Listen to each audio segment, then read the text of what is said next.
for the long term, because it really does set a foundation for your offense. If that group isn't at a certain level of performance, it's really hard for your quarterback and your skill guys to function. So, that's something that is and will continue to be a priority, and we're really pleased with how that group is gelled together and ultimately how that group has performed. Thank you. We'll go to Terry Pluto next. Andrew, you mentioned part of your DNA being the offensive line. What else would you say are just, I know all positions are important, but clearly that was one. What else is part of your DNA you want this team to be? Yeah, Terry, I definitely understand the question. I think, to be honest, that's probably a bit more of like an off-season question or discussion. Without talking through our, really we're focused on the season, and we'll talk about kind of big picture and big picture strategy at the appropriate. Let me try this in terms of those things. Like obviously the offensive line has gone in that direction. What other parts of the ball do you see going? That you've been excited about to the first 8 games. Going that type of direction that has you that's made you pleased. Yeah, I think perhaps sticking on the offense side of the ball, been really pleased with our tight end group, both run game and pass game. Our backs have played well. We've talked about Baker. We've talked about the receiver stepping up. On the defensive side of the ball, obviously Miles is having a fantastic year. I think our corner group is playing good football, and we're certainly excited to see how our young linebackers progress on the second half. In the second half of the season. So I think there's a lot to be encouraged with across the roster. We're by no means a finished product, but I think there are bright spots throughout these first 8 games in every phase. And our last question goes. Stand by. Last question. Yeah, Andrew, the buzzword we kept hearing from you guys over the winter was alignment. Now that we're halfway through the season, how is that going from ownership to you, to Paul, to Kevin? And then what has impressed you the most about Kevin? I mean, I know you guys knew each other a little bit before, but now that you're up close and personal, what has impressed you the most about him through the first half of the season? Yeah. So I think the most impressive part about Kevin is just his voice. He's genuinely the same guy every single day, regardless of what has happened on Sunday, regardless of what we've dealt with during the day, even keeled, same quick wit and sense of humor. So I think that's the most impressive part, because I think all of us on this call realize how hard and how stressful his job can be. I think our team is in about as good a hands as we could ask for with Kevin at the helm. All right, AB, thank you very much for the time today. All right. Thank you, guys. All right, good stuff from Andrew Berry, and he will be joining us here in about 15 minutes. We will react to what we heard from Andrew coming up next. Before we do that, though, Rumpke Waste Recycling, family-owned and operated since 1932. They've been in business for 87 years, keeping neighborhoods clean and green. Their customers, employees, and communities are all part of the family. Visit rumpke.com to learn more. You listen to Cleveland Browns Daily on 850 ESPN Cleveland. You're back now.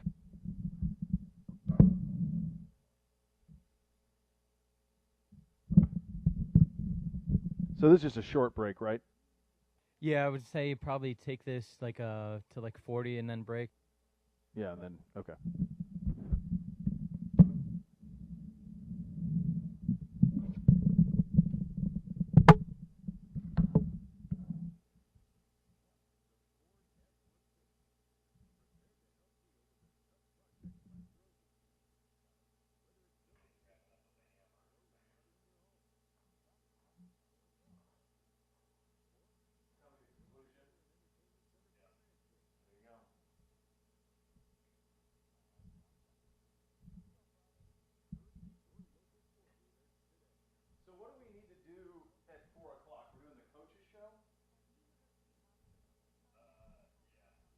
So that'll be basically just the first segment and the last?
If your game plan for the season includes buying or selling a home, Howard Hanna Real Estate Services has you covered. Visit howardhanna.com/go Browns today. And with that, we head out right on the Fifth Third money line, and a little visit with our general manager, Andrew Berry. Just got done on his meeting with the media, and now joining the Z and I. That's how lucky we are. That's right. We get an individual meeting with you, AB. That's pretty good. We appreciate you. How are you guys doing this afternoon? We're good, man. Miss seeing you around. Yes. These are crazy times, and let's just start there with you go back. We're in week 34 of working remotely and pandemic and all of this stuff. And I'm sure that you guys had such a tunnel vision on this and just day by day, hour by hour, this is what we've got to do. But now that you have the trade deadline passed, you have this bye week. I'm gonna ask you to do something you probably haven't done, and which is just to reflect on what has been accomplished. The fact that we've played these games without incident, the fact that we have not been one of the teams that's had outbreak. Not to say that it won't happen at some point, but we've gotten to this point with a great deal of success. How have you done it? Yeah, I think it's a couple things. I think first, it's a great credit to our players, coaches, and staff to deal with the unique dynamics of 2020 in COVID in a very responsible and diligent manner. I would be remiss if I didn't mention Joe Sheehan, who leads our medical group, and Mike Nicholas, who's our chief infection control officer. And all the work that they've done to ensure that we have such a a safe facility. But I think the other element of this is there is a little bit of luck at play. I think everybody can look at what's where COVID rates are around the country and realize that there are a lot of teams that are doing the right things. But there is an element of luck in this. But I do feel like we have done everything in our power and certainly are prepared. If that luck changes during the second half of the year. AB, and you said, look, 5-3, we like that. We haven't accomplished anything, and kind of following up big picture wise, what has been, let's go with your most pleasant surprise over the first 8 games of this season? Yeah, I think probably the most pleasant surprise is just how quickly, I think our players and coaches have acclimated to one another, because that's no easy challenge with an abbreviated offseason, new offense and defensive systems, a number of new faces within the locker room, and really the first time that people are meeting in person is early August. And I think that's a credit to Kevin. I think it's a credit to the guys that we have on the roster, and I'm really pleased with how those groups have functioned. Andrew, this is a result-oriented business. It's pretty simple. There's no ambiguity. If you win, it works. You're 5-3 at the break. It's a nice spot to be. I know that you're not satisfied with that, but 5-3 is a good spot. You think about where you are at the halfway point. What are some of the things on the field that you like that this team is doing under Kevin Stefanski? Yeah, I think starting with the defense side of the ball, I think we're all very proud of the fact that at least through the first 8 games that we've been able to take the ball away better than any team in the league. Offensively, I think that we've run the ball incredibly well, and we've had an efficient passing game. And I think quite honestly in the kicking game, our specialists have done a nice job, whether it's in terms of the opportunities that we've had to flip the field, or ultimately converting our PATs and field goals. So I think there is a lot to be happy about in all 3 phases, but we still have a lot of work to do and improvement to make.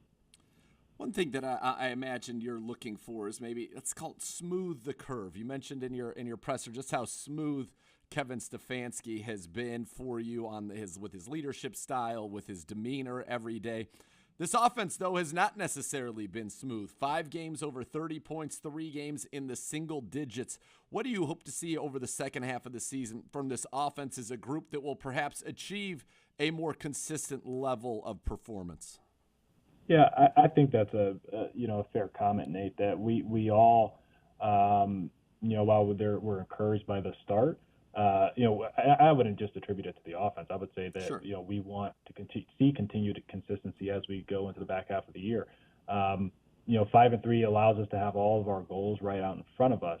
But at the same time, I don't know that there's anyone within our organization that would say that we think that we've played our best game of football, and that's both exciting because we have everything in front of us, but it's we've ultimately got to get the work done to improve to do that.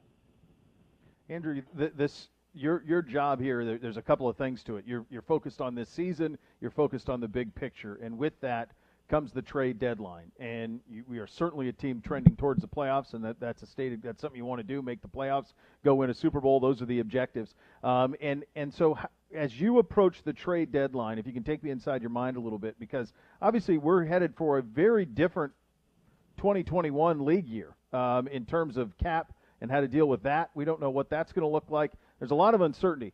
What was your mindset going into the trade deadline in terms of how can we improve the team, but at the same spot, we're in a good spot from a cap spot. I don't want to put that at jeopardy. So how did you balance all that? Yeah, I think we really did go into the trade deadline with an open mind, because, first and foremost, we do want to take advantage of opportunities that would allow us to improve the roster or bolster the roster as they present themselves to us. Certainly, the uncertainty going into 2021 is a consideration, but it's also not the only consideration. We were, if we were going to make a trade, we were seeking an opportunity that matched both on the field, match with how we would value perhaps an income player from a trade compensation perspective, and also, as you mentioned, the dollars have to work as well. We explored a number of different opportunities. For whatever reason, we didn't find a match that we thought was appropriate for us at this point in time. And look, certain opportunities, went away from us or did fizzle. But we're pleased with the guys that we have in the locker room currently, and we think that, we're looking forward to the next 8 games because we think we can play our best football is ahead of us. Philosophically, just to drill down on that a little more, there's a lot of discussion of, you see these teams that we would call very much in their Super Bowl windows acquiring good veteran players for late round picks, which on the level makes sense. And fans say, well, we could get 5 guys for, our next 5th, 6th, 7th in the next couple of drafts. Like, so what? Philosophically, when you're talking about renting guys, expiring contracts, much more of an NBA philosophy, would you say that you'd have to feel your team was absolutely in a Super Bowl window, whereas a team that is ascending with playoff aspirations, and once you get into the playoffs, anything can happen, and any team can win the Super Bowl, and certainly that is the ultimate goal, but that you would be looking at the trade deadline much more not from a rental perspective as much as you would be looking at it from a, can we find another Ronnie Harrison, a good young player that we think would excel in our system, still on his rookie deal that could be both short-term but also potentially a long-term solution? I think there may be kernels of truth to that, but we would be open to acquiring a player that may be on an expiring deal. It just got to match from from a compensation standpoint, both from the contract and trade compensation. I think if you ask probably every general manager in the league, their preference would be to acquire a player that could contribute over multiple seasons.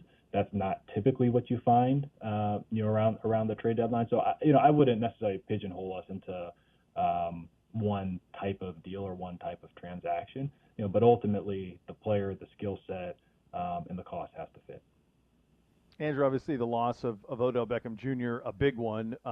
We certainly, Nathan and I, witnessed it all of last year, everything that he brings to the organization from a leadership, personality, all of that. But beyond that, he's a home run hitter. I mean, he's one of the best and most talented wide receivers in the league, and now he's gone. The other thing he does is the chunk plays, right? I mean, many of them came off of Baker's arm to Odell. And so without that being addressed at the deadline, who are some guys on this team who you think can help fill that void? And my guess is it'll take a village to do it. But who do you think has the ability on this roster to maybe fill that void? Yeah, I think it's a good question. I think 2 guys who, perhaps had the weather been a little bit differently that we may have seen in that role this past Sunday are really Kadero Hodge and Taywan Taylor. Both those guys have a vertical element to their game, and they can give us some of that, big play ability, that we seek in that section of the offense. We're not going to replace Odell with one player. There are very few players of the caliber of Odell Beckham in the NFL at the receiver position, but we do like the guys that we have on hand, and we're excited to see them over the next 8 games. AB, Taywan Taylor, probably the most accomplished, at least from an NFL perspective, receiver in that room other than Jarvis Landry and Hollywood Higgins with his big season a few years ago. So interesting that you mentioned him because it seems that does seem kind of a natural fit. He was drafted for his speed many years ago in the third round by Tennessee. On the defensive side of the ball, one of the things Beau and I were talking about earlier, some guys we'd like to see more of. And I think it seems in his limited action, Jacob Phillips really flashed a lot. And it's unfortunate that he's been kind of battling those injuries. Is he somebody you would like to see more of if he can get this health under control here in the second half? Yeah, I mean, I think the first thing we want to just make sure that Jacob gets healthy. But, right. I once healthy is, certainly he's a guy that I think, we're all excited because of his physical talent, and we want to make sure that he does get some playing experience because those reps are valuable, and we do think that he's a guy that can help us not only this year but down the line. Two guys that you were counting on, and I'm going to leave Grant Delpit out of it because he suffered that injury and unfortunately never got to see him. But, when you think about constructing this roster, I think one of the things that's really been overlooked is Andrew Billings was going to be on this team and be that big guy in the middle of the defensive line, opted out for COVID issues and will be rejoining the team next year. But along with he and Greedy Williams, who is going to be counted on and has had kind of that ambiguous injury, the nerve issue that has kept him out for the whole season. How do you adjust as a general manager when you put certain pieces together that have very specific skill sets? And obviously with Grant, you answered that by trying to get Ronnie Harrison. How challenging is that when you thought, okay, here's the overall puzzle. I put some pieces in here, and I know it's a reality in the NFL, but this year you lose one guy for a reason nobody's ever been lost in the NFL prior to the season, which is an opt-out due to a global pandemic, and then obviously a very kind of unique freak thing with Greedy. How do you deal with that, and how do you kind of keep in the back of your mind, yeah, there are reinforcements. 2021 defense is likely to have Billings, Delpit, and Greedy on it. Yeah, I think, as a general manager, like it can, if you lose, I guess maybe I should back up. Every team's going to deal with injuries or some level of attrition, and part of the responsibility is to make sure that you build in enough depth, and ultimately, those guys, step up and really take the mantle, take the challenge to play winning football. I think it can be easy to get in the trap of just assuming that every solution is external. And that's not always the case. I mean, I think that, Terrence Mitchell, he's a guy who's done a nice job of stepping up in Greedy Williams' absence.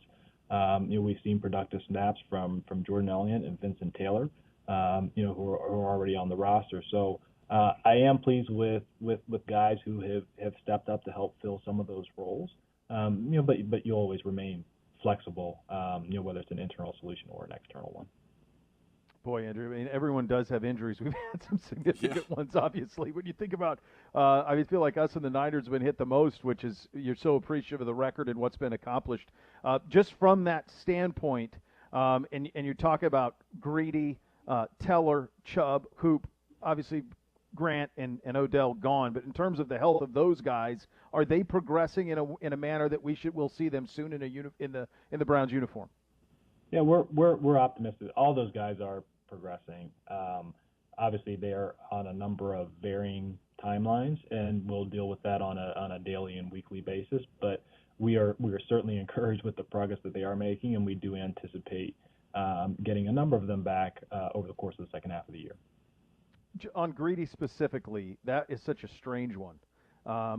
What can you share with us on him and his health and getting back on the field? I won't go into any of the details regarding his particular condition, but I guess the one thing I do want to,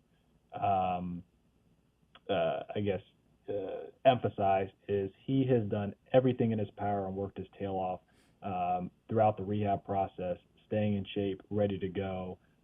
So when he is, ready to get back on the field, he can be a contributing member of the team. So I can't say enough positive things about Greedy in terms of how he's handled quite a bit of adversity this year, and I'm really proud of him for attacking it the way that he has. AB, one of the things you talked about was keeping core members of the team, and you made obviously the Big Miles extension this season, but also the Kareem Hunt one, and I thought that went a little bit under the radar, and obviously we have seen the value. He leads this team in total touchdowns, yards from scrimmage, especially following the injury to Nick Chubb. One, why was it so important to you to get that deal done, and obviously it looks even better now given what the kind of action he's been thrust into? You know, Kareem's a big member of our offense. Got a very versatile skill set. You know, and you know, really wants to be here for a long period of time. And fortunately, we were able to find something that worked for both sides. And we're very, very happy to have him on our roster for the next couple of years. Over the final 8 games, it's an opportunity for people who, you know, could be extended to make that case to you. Do you expect to see any more in-season extensions with players on our roster? You know, Nate, it's a good question. It's you know, respectfully not something that I would really talk about or answer in this forum. I figured. We had to you know, try. but we do have a number of young players that we're excited about, and we'll see where it goes over the next several months. AB, we'll get you out of here on this. You got a couple of gig jobs here. Obviously, you're relentlessly improving the football team. You're keeping an eye on this year and next year, but you're also been one of the faces of some of the things the organization has done off the field, and that's been so unique in such a unique year. How proud are you of some of the things that this organization has done off the field, and obviously you've been at the center of? I'm incredibly proud, and I think a lot of credit should go to the Haslam family in terms of their commitment, really since they bought the team, to help improve areas within the Northeast Ohio community. I'm really proud of our players, you know, with the responsibility that they've taken up, you know, specifically the donation to you know, the East Cleveland school districts to help out with the digital divide. I couldn't be more proud in terms of the social justice and civic involvement that people really up and down the organization have participated in, because it really does make a difference, and it's using the platform of the team to make a positive impact on people's daily lives. Well, AB, we're proud to have you leading this organization and proud to be a part of it. Thanks for your time today, bud, and good first half of the year. All right. Thanks, guys. You have a good one. All right, that is our general manager, Andrew Berry, calling in on the Fifth Third Money Line. A reminder, all guests who appear on CBD do so on the Fifth Third Money Line. Fifth Third Bank, making Cleveland Browns Daily a Fifth Third better. Additionally, those are your OBM Hot Topics. Ohio Business Machines, preferred copier provider of your Cleveland Browns. For all the X's and O's for your office, call 216-485-2000 or visit ohiobusinessmachines.com. So we have heard Andrew talk a lot here in the first hour of the program. Z, what jumps out? Well, really, that, as I said, nothing really surprising, right? I mean, he has been pretty transparent about his plan. They will never be compelled into action unless they feel like it makes sense and it fits their processes, it fits their plan. You know, some good young players here. I think that, you know, we had to ask the question about extensions, and I wouldn't be surprised if some extensions are coming for some guys on this team as this season unfolds. And we weren't going to get into specifics, but, you know, look, at this point, what else is there to say? It's got to be solutions to problems that currently exist must come from within. Yes. So it's going to be incumbent on the players, the coaches, to execute over the final 8 games. And I don't think that's a surprise. They did a lot of things they set out to accomplish in terms of this roster building. You aren't going to be able to do, you know, everything in 1 year. And a couple of things you thought you did were robbed from you before you ever got to see them. I mean, the notion of Denzel and Greedy together in this defense, which certainly suits Greedy's skill set very well, we've never seen. Grant Delpit was going to be a huge part of what we're going to do. Never saw him. Andrew Billings was going to provide something completely different along our front. And frankly, last week would have been the Andrew Billings game. And that could have had an impact on the outcome against the Raiders. Never got to see it. So I think he's navigated quite a bit very well. I'm not surprised all about his relationship with, you know, Kevin Stefanski and how that's evolved. It was basically exactly what I expected. Some very thoughtful, some very well-articulated answers that did not reveal anything that would compromise, you know, the football strategy that's in place and employed here at the Cleveland Browns.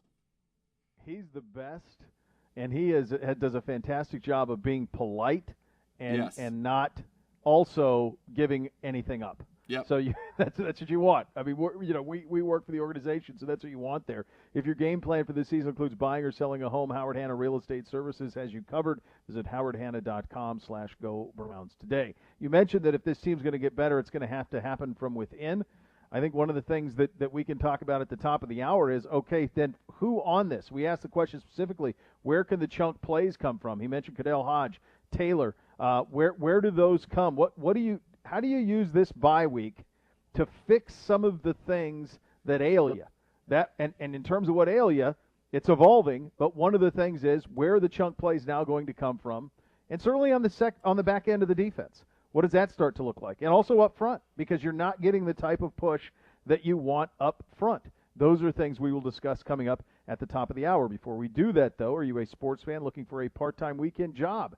Get into the action at First Energy Stadium, home of your Cleveland Browns. Wes is now hiring for part-time event staff and security. Apply online at weshiring.com. Additionally, when a medical mistake causes you injury, call the medical malpractice attorneys at 1-800-ELK-OHIO. Elk & Elk is a proud partner of your Cleveland Browns. Some reaction in terms of where we go from here. You heard from your general manager. Z and I will take a look at some of the position groups that are going to need to step up. We do that at the top of the hour. You listen to Cleveland Browns Daily on 850 ESPN Cleveland.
issues on the back end that you got to get tightened up a little bit, and probably the defensive line as well has to get better. Okay, so in terms of guys who aren't playing, let's start with the chunk plays. We asked Andrew about it. He mentioned Cardell Hodge. He mentioned Taylor as well. Your thoughts on those two guys and what their roles could be after the break here?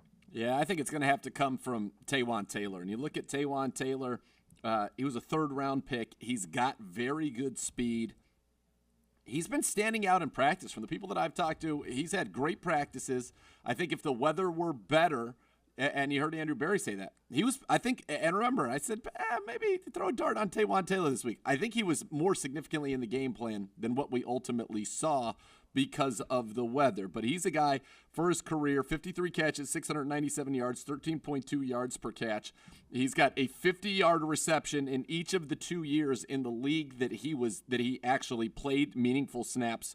So he had one in 2018 of 55, 2017 53. 7 of his 53 career catches have gone for 20 yards or more. 4 of his 53 career catches have gone for more than 40 yards. So Taywan Taylor is a guy that when he plays will pop off a chunk reception with some frequency. Cardell Hodge last year averaged 19 yards a catch on 4 catches.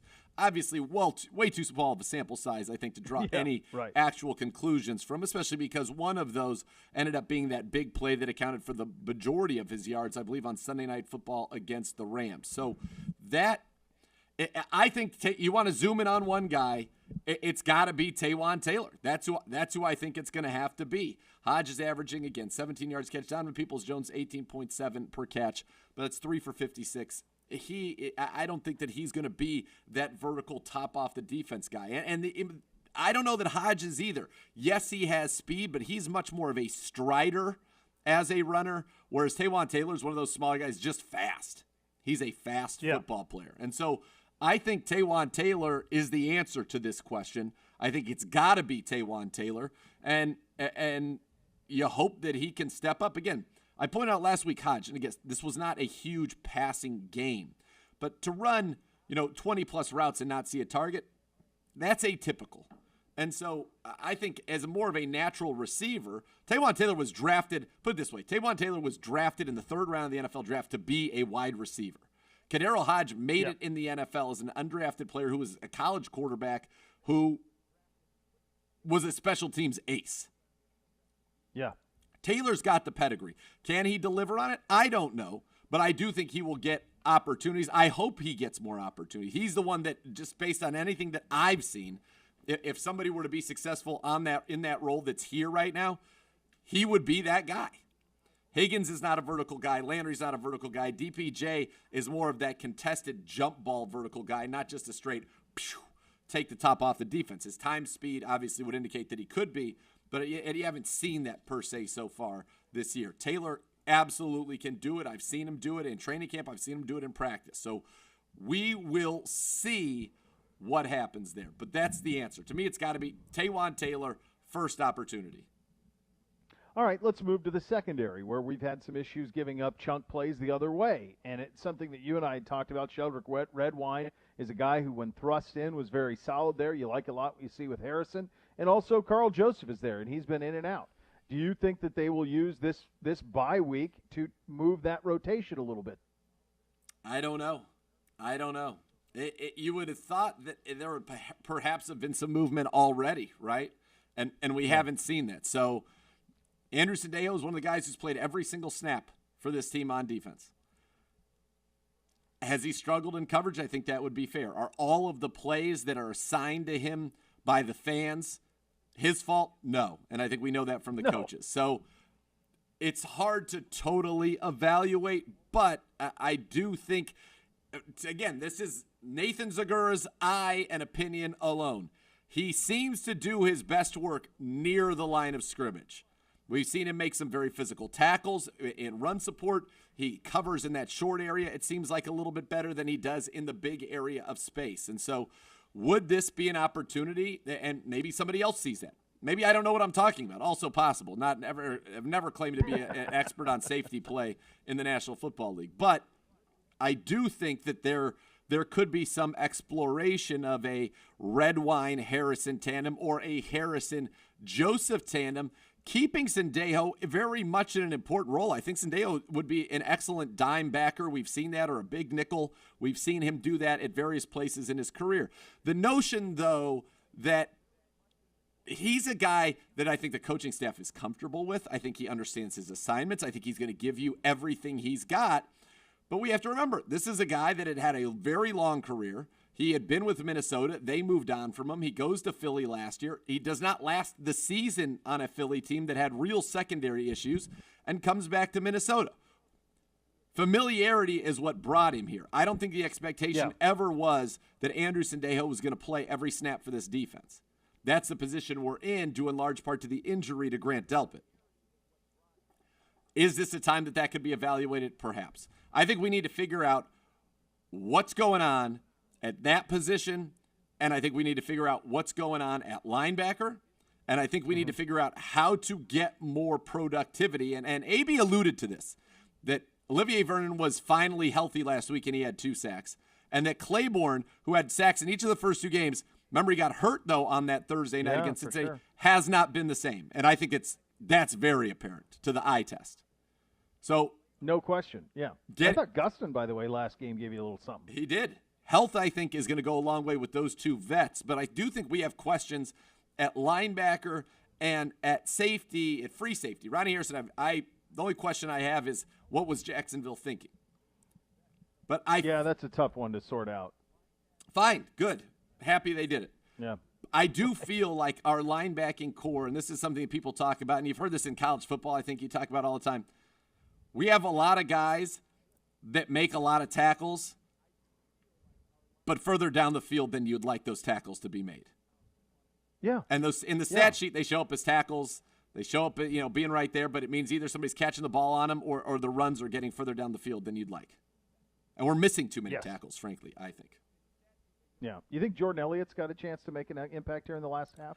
He was so great in camp. I hope so. It's interesting. He's actually done better work against the run from talking to the coaches than he has against the pass. And that's what really stood out in camp, was just his dominance in pass rush. So I think we really need to see him take that next step, because frankly, an interior pass rush, which is something that I think we thought we really would have with Sheldon and Larry, who, as I said, had 11 sacks the last 2 seasons, hasn't materialized. And that is a place where the Browns need to be winning a little bit more, because Miles is getting paid so much attention on the edge. In fact, when we win inside, it's typically Miles winning against a guard. Correct. And Sheldon's so steady, but we need some more impact stuff there.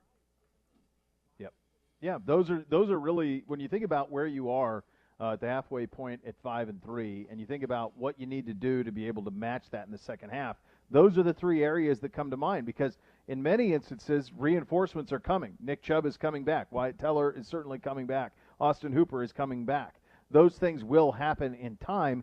Those other issues, and they're really the only 3 issues, and it's incredible that that's all. And these aren't things that are going to derail a season, but if your goal is to make the postseason and make noise, these things are going to have to be sorted out and improved upon from within going forward. And that's where you are at this point. Nominations for the 2020 Helmets program are now being accepted. Zenith invites you to nominate your Ohio high school to receive $25,000 worth of new Zenith helmets. Visit promotions.clevelandbrowns.com to learn more. Bernie Kosar joins us on the other side of this quick timeout. You're listening to Cleveland Browns Daily on 850 ESPN Cleveland.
Beau Bishop here for my great friends at Raising Cane's, and on game day, I encourage you to go for the win with Raising Cane's Chicken Fingers. As big a win as you'll get.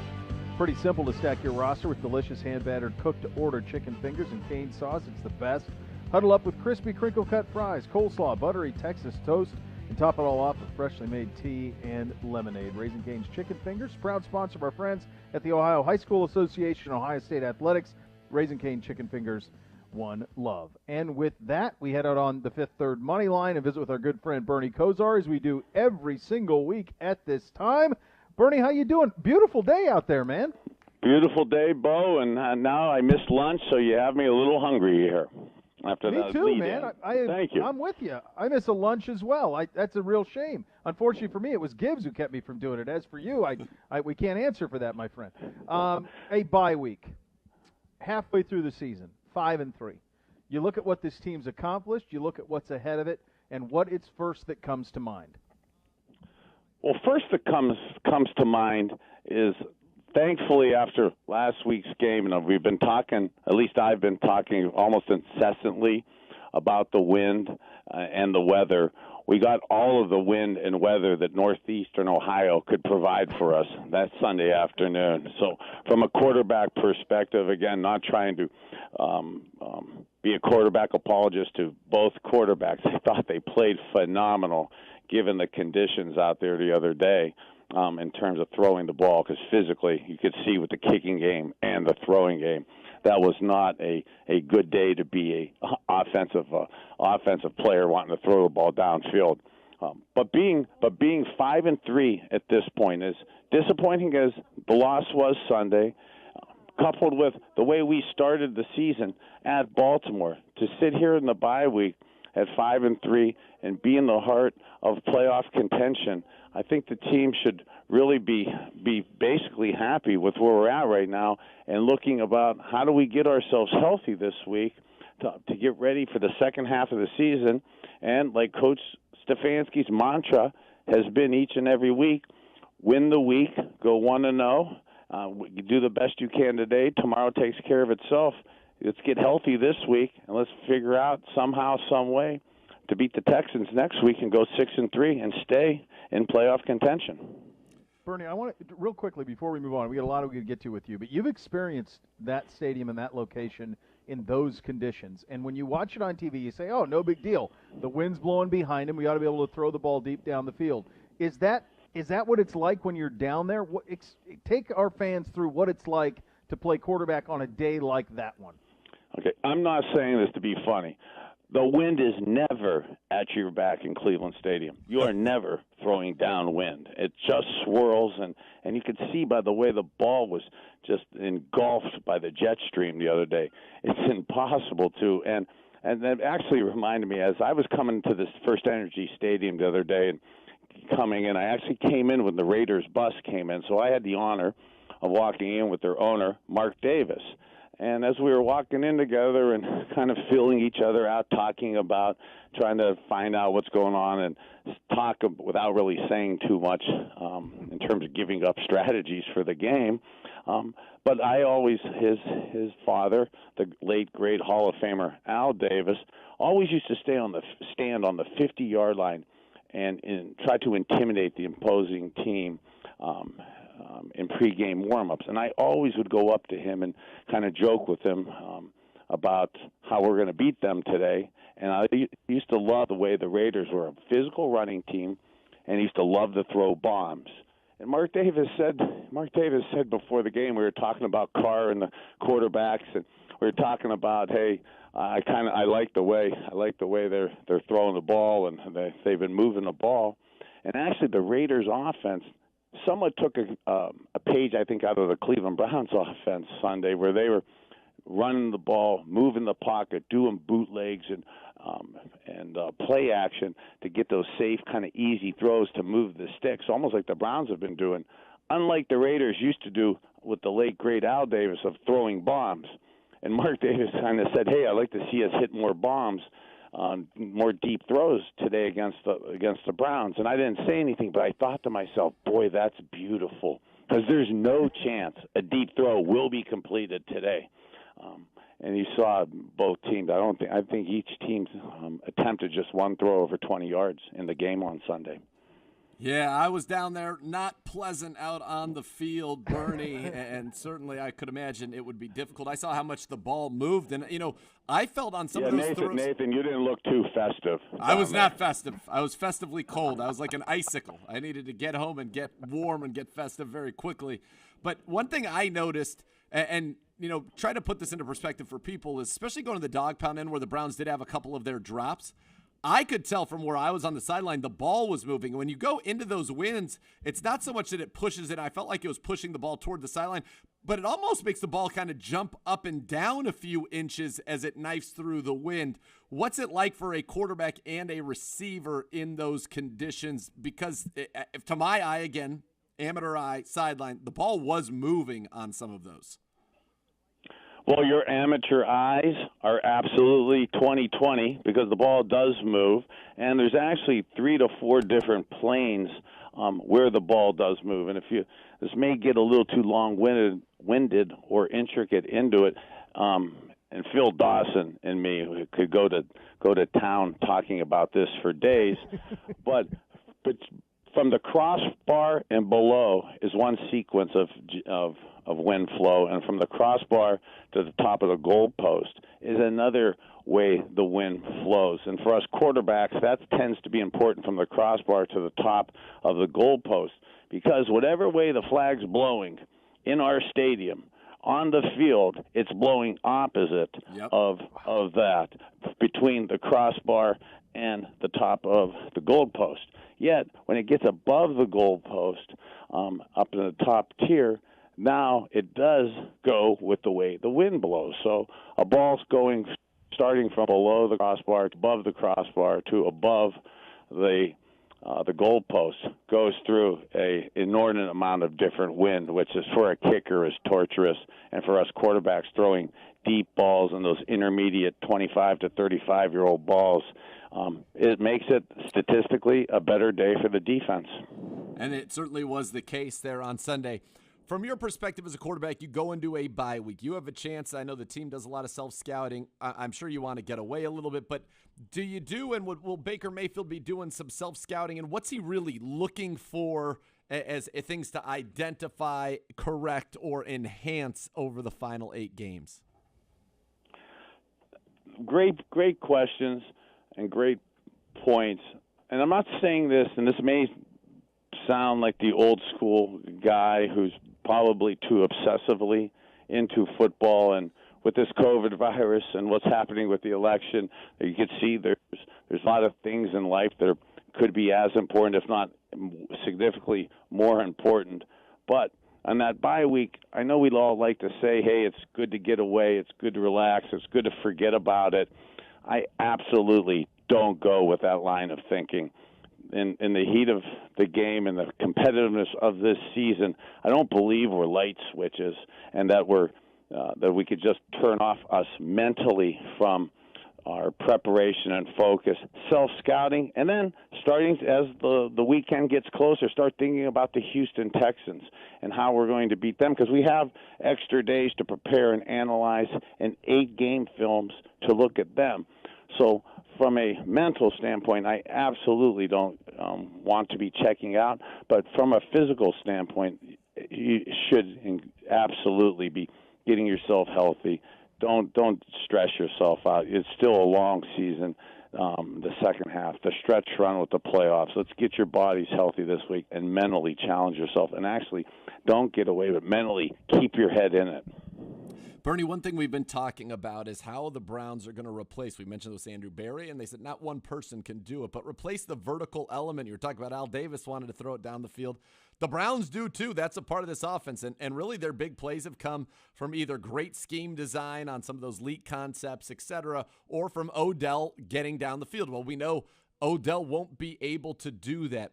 As a quarterback, what to you made a great vertical receiver? Was it size? Was it somebody who was a long strider? Or was it sometimes just the guys that were shorter and just chewed up field with their speed? Well, first and foremost, the ability to get open. The old Jimmy Johnson, somehow, some way, get yourself open. So speed and size absolutely helps. With press coverage, though, the ability to have your quickness and your release at the line of scrimmage. I loved receivers that were able to beat press coverage at the line of scrimmage and get down the field initially that way. So one of the things that I think we had conversations, at least in the media over the last couple of weeks, was with OBJ missing last week. You know, people were saying after the Bengals game, is Baker and the offense better off without OBJ? And the three of us kind of laughed about that and didn't even think that was worth overly talking about last week. But one of the things that we talked about a little bit on air but off air is when OBJ's in the game, besides his speed, defensive coordinators, all 11 guys on defense know where he is. So when you're calling your signals as the defensive coordinator, you tend to get more double coverage and attention towards OBJ. Those shell coverages, those cover twos, the double coverage towards OBJ, that directly takes a safety or linebacker out of the run game. Without him in there, we saw the consequences of that this past week. Without OBJ in the game, or the threat of him in the game, that brings that extra defensive guy, that extra linebacker into the game, or DB up into the line of scrimmage to give them the numbers in terms of stopping the running game. And you can see without maybe Wyatt Teller, our mauler, our masher, we're having trouble physically handling that extra guy up in the box the last couple of weeks. Boy, that's, we talk about Chubb, and obviously Nick's special, but Wyatt Teller has been just a tremendous, and Hub's done nice, but Teller was the highest graded offensive lineman in football at the time of the injury. So that's been a tremendous loss. Yeah, and Beau perfectly said. Hub's done an excellent job as a swing tackle coming into play right guard in the NFL against a physical team like the Raiders. But we saw the Raiders version of Wyatt Teller, the senior version of Richie Incognito, and the way a guard who's really physical mauler. Wyatt Teller has that type of aggressiveness and nastiness to play almost through the whistle that's really needed in the running game. Bernie, you're 5-3. You are what your record says. Our record says right now, if the playoffs started, we're in it. If we duplicate that in the second half, and of course you aspire to more, but if you duplicate that in the second half, you're going to make the postseason. In order to do so, if there's one thing that you think needs to be addressed or improved upon that this team does on a week-in, week-out basis, what would that be? What are some things that need to get sorted out a little bit and improved upon this week in the bye week? Great question. And not saying this to be overly negative, and it may end up being multiple points within it, but if you really kind of look at the scenario of getting our defense getting teams off the field. So teams have punted once against us in the last two games. The Raiders ran 45 times for 208 yards. Josh Jacobs 31 times for 128 yards. They were using the kind of the play-action rollout game against us. Typically in an NFL game, you as an offense, you have 11 or 12 possessions. This past week, our Browns offense only had 6 possessions. When you talk about consistency, when you talk about putting teams away, from a defensive perspective, how do we get teams off the field, force them to punt so that our offense gets more opportunities in these games going down the road? You're right, and it's that third down, so those money downs, the conversion downs. The Browns have allowed 61 conversions on third and fourth down. That is second most in the NFL this year. So I want to just flip it around on you, Bernie. You're the quarterback. You've watched this team. You've watched us struggle on third down. You've watched us struggle on fourth down. You've watched us struggle to get off the field in good weather and in bad weather, as we saw this past weekend. Where do you attack this defense? Because I think that answer will perhaps lead to the Browns being able to address it, because I'm sure that's part of their self-scouting. Well, how would we be attacking our defense on third downs to get the success people are having? Great point. Great question. Coach Woods is absolutely probably racking his brain this week trying to analyze that situation. Going to the old school type of coaches that I used to pay attention to and look up to, and this is not rocket science type of strategy, but each team offense tends to come in with, or defense comes to come in with something they do good. How do you take away what they like to do, and what's the best thing they do, so that they're not comfortable in doing that? So, in our defense right now, if you blitz, you have to play the press coverage outside. You give the opportunity for big plays. In weather like this past Sunday, I tend to be more aggressive with that, knowing that a quarterback perspective, the ability to throw deep throws with accuracy is almost impossible. So all that press coverage that we play in the NFL, I like to, in bad weather like this, I like to actually play off, inside, and squat at about 6 or 7 yards. And make those guys throw outside the numbers, because like we saw this past Sunday, almost impossible to do.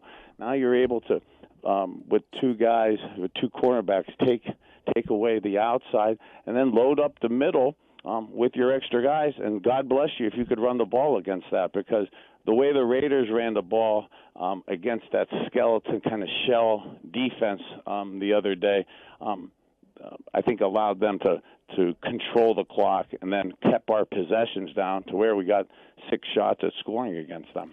So, Bernie, what you said there actually stirred something in my mind, and that is when I went back and watched that game and then got into the advanced stats of that game, only 4 of Baker's completions against the Raiders in that weather were between the numbers. The bulk, 8 of them, twice as many, were between the numbers and the sidelines. Conversely, for the Raiders, about 80% of their completions came between the numbers against us, and very few were to the sidelines. And you think about this season in general, Baker has not, or this scheme has not, I'm not saying it's something that he is doing wrong, but we have not utilized the middle of the field in our passing game. Baker Mayfield, the second fewest completions in the middle of the field of any full-time starter in the NFL this year. What do you kind of make of that in light of what you just said for last week's game, but taking that more on a macro view? Well, conceptually or schematically, you take the Raiders and their outstanding tight end and Waller, doing the play action game and the bootleg game, they incorporated that as a focus point within the game of, I think, isolating our inexperienced linebackers in the passing game.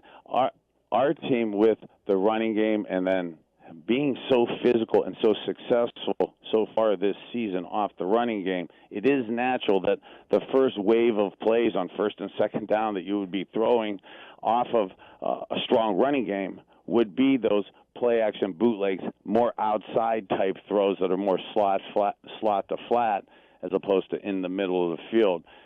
That being said, we're not really – and then when you only are getting the ball 6 or 7 possessions a game, and you're not getting 10, 12, 14 possessions a game, you're not getting as many opportunities to maybe get into those plays, and you're not getting into the depth of your playbook like you'd really want to.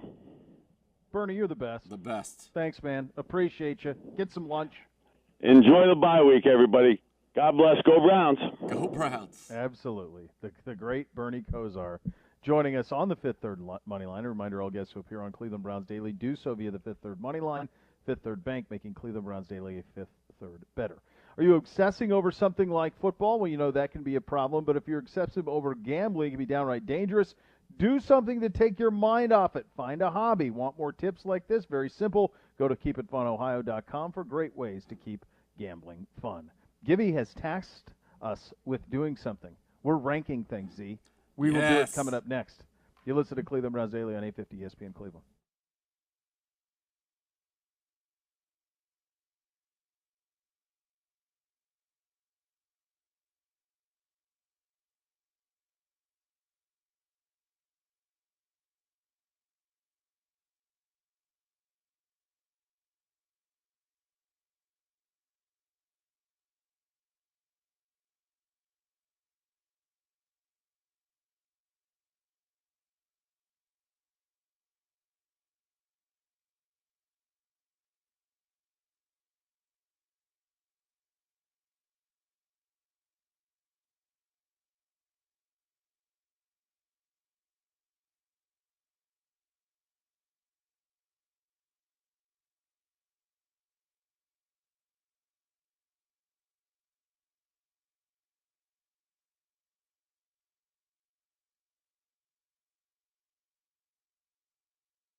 All right, welcome back to Cleveland Browns Daily on a first Friday edition of the program. Let's talk about your mattress.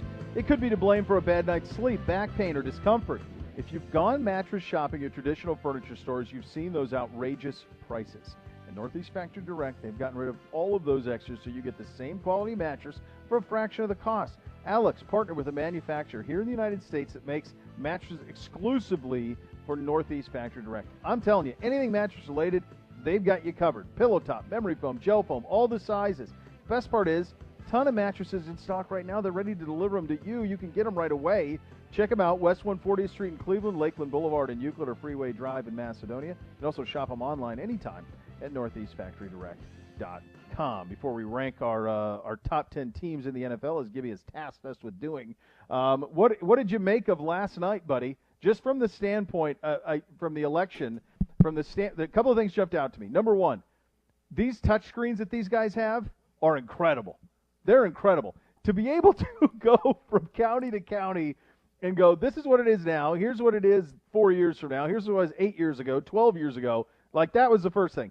As in sports, we got to get to that point from a touchscreen standpoint. Am I wrong? Yes. You are not. No, you are not wrong. It is insane, that technology. Where is it? This should be like, I think about how much fun film breakdowns would be. Instead, we're trying to draw and telestrate.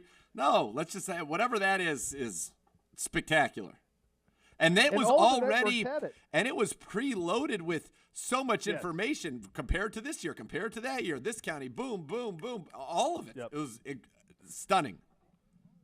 I was bouncing on all the channels because I find I basically found myself going wherever a map was. Like as soon as they put a map up, I would stay until the map went away, and then I would go to another channel and find another map. So the map guys, so that was whoever those guys are, is watching really all three of the cable channels and bouncing back and forth through all of those, and the map guys dominate. I think they were the big winners. I think that one of the big losers is from the standpoint of, and you and I talk about this off air with our kids, we live in an on-demand society. Yep. We want things now. Yep. We want it now. And so what you saw last night was wanting something now, and you, if you went to bed at a certain hour, you woke up to a very different situation. And that is the tricky part here is wanting results now and still waiting on them. And if you're curious where we are right now, it's about Wisconsin has gone for Biden, and we're waiting on about 5 states: Pennsylvania, North Carolina, Georgia, Arizona, and also Nevada are the states that are out there. And all of these votes will be counted because that's how democracy works. Yep. Count them up, find out what happens, and then we will have to heal regardless of the results. Intensely. Yes. Do some intense healing as a nation. Yes. There will be a lot of that. I loved it. I do love it, though. I love this. I love voting. I love the spirit of it, and I love – it's almost like sports in that regard from a breakdown standpoint. There's game plans, executing the game plan, how it works, finding these little things in there. So it was fun, and we continue to fun's one word for it. By the end of the week. Fun's one word for it. I'm not sure. It is. It's fun. It is one word. It certainly is. All right, Gibby wants us to do top 10 teams in the NFL midseason power rankings. Good doctor. You want to go 10-1 or 1-10? 10-1? I think we got to go 10-1, right? I mean, you got to have a little 10-1. Your drama. number 10 team, good doctor. Who do you have? The Cleveland Browns. That's right. 5-3. Let's go. Do it again. 10-6. Even a little better. 11-5. Sure. We have not competed well with some teams that I have ranked higher on this list, even though it's a lower number, which is why I would say teams that I have ranked better on this list than the Cleveland Browns. But listen, it's Cleveland Browns Daily. It's CBD. We are 5-3. I think we've got some premier talent. Now let's go out and do it. We're about to get Nick Chubb back. We're about to get Hoop back. Wyatt Teller. Come on. Let's go. Same. Us at 10. Let's go to 9. Number 9, the Buffalo Bills. The Bills have kind of taken a step back, but I still think that's a good defense, especially on the back end. Micah Hyde, Jordan Poyer, Tre'Davious White. They're excellent there.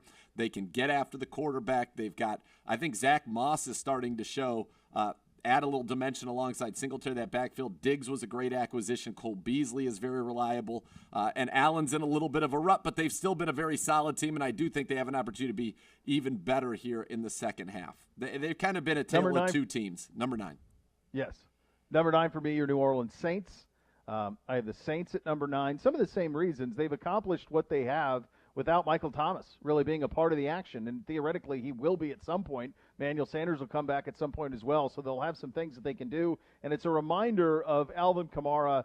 This is who he was a couple of years ago. He's one of the ultimate threats in this league. So I have the Saints at number 9. Number 8 for you, sir. The Green Bay Packers. And I thought about them being higher, but watching the fact that they were absolutely dismantled on the ground by the Minnesota Vikings, and Dalvin Cook is extraordinary, but just thinking about the teams that I have ahead of them, all of them can run the ball until we get way ahead of them, and I just don't think they're as good as the teams I have way ahead of them. But the teams I have directly ahead of them can run it, and I think would give Green Bay a lot of problems.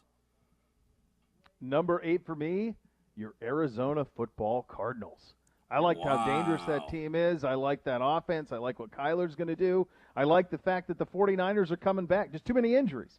So I think the Cardinals are going to have a good second half. I like that Cardinals team a lot. Number 7 for you. Cardinals were number 11 for me, by the way. Number 7, still the Tennessee Titans. Fair. While it's been a rough couple of weeks, I think playing the Steelers is a difficult thing for teams to do. And I think there can be, especially in a game where they rallied back, there was clearly a hangover. And Joe Burrow, by the way, also really good. But I still think this is a good team. They made a very nice move at the deadline to get another corner.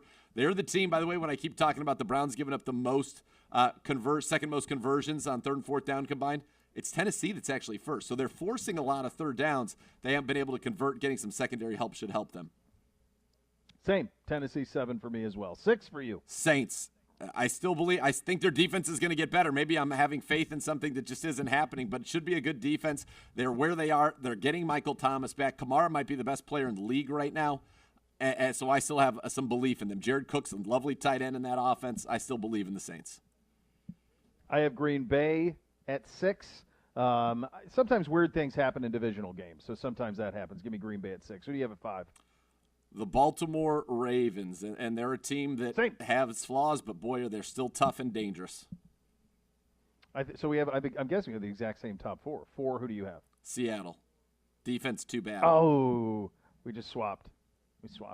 I have Seattle 3, Tampa Bay 4.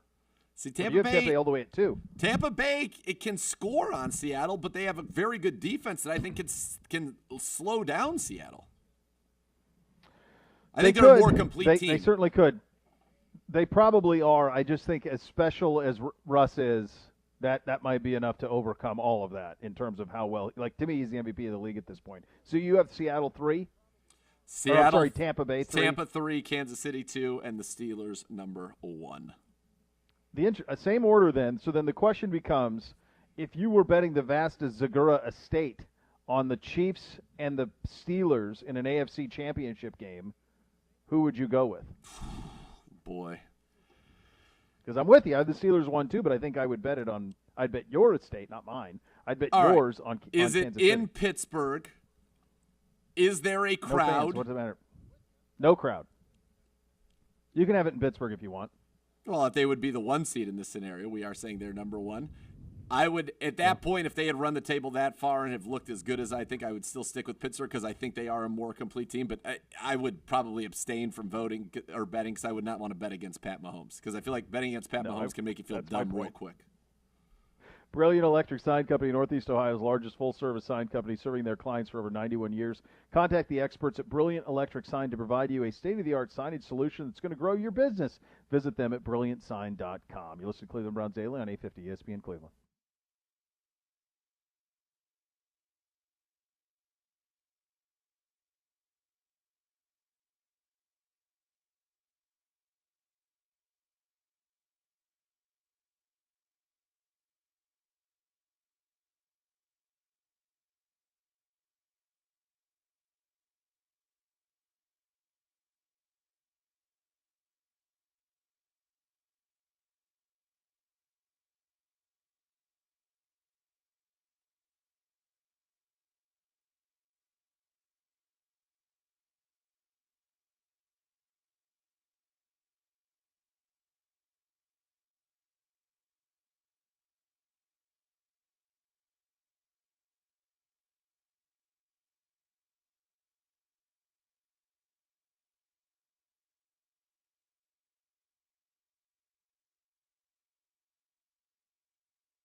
Be part of one of the most passionate fan bases in the NFL. Join the Browns season ticket member waitlist today. Best chance of securing tickets for all home games in future seasons. Deposits start at just $100 per seat. Reserve your spot today by visiting clevelandbrowns.com. The next level is coming up next. We're back tomorrow. Jake Burns joins a Thursday edition of The Scores. Fantasy advice, pure joy. Join us, won't you? Cleveland Browns Daily, 850 ESPN Cleveland.